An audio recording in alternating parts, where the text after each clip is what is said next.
If you're watching this video, you either did not get a slope of negative 2/3 or you weren't even really sure how to start it. And so let's work through this problem. So we know the answer. The answer is going to be negative 2/3. Let's try and get to that point. We need 2 points so we can use the slope formula. So the slope formula, slope equals the change in the y's, the rise, over the change in the x's, the run, y2 minus y1, x2 minus x1. And so we need 2 points to use. We can find the x-intercept and the y-intercept as 2 points to use. So the x-intercept, and we'll go with green, the y-intercept.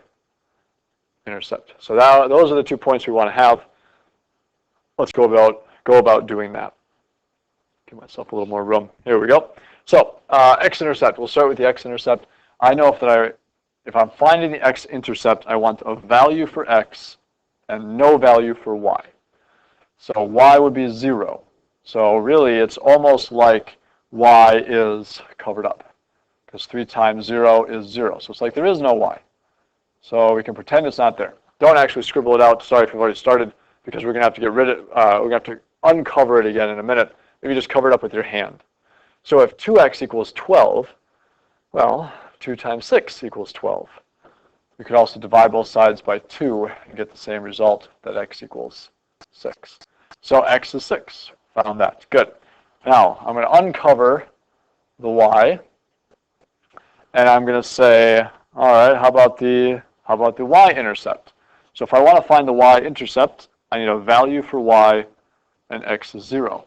So x is 0. You can either cover it up with your hand, or I'm going to scribble it out and say, okay, we've got 3y equals 12.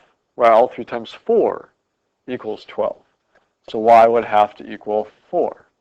You could always divide both sides by 3 and get the exact same result, that y equals 4. So when x is 0, y is 4.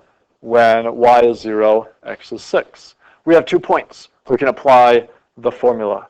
So the formula, y2 minus y1. Remember, this is I'm going to choose this to be x1 and y1 because I read from left to right, x2 and y2. And so if I apply the formula, I'm doing 4 minus 0, and I've got 0 minus 6, which gives me 4 over negative 6, which ends up being reduced to negative 2/3. And again, it does not matter where that negative is. It can either be on the 2, the 3, or in the middle. We've got our slope, negative 2/3.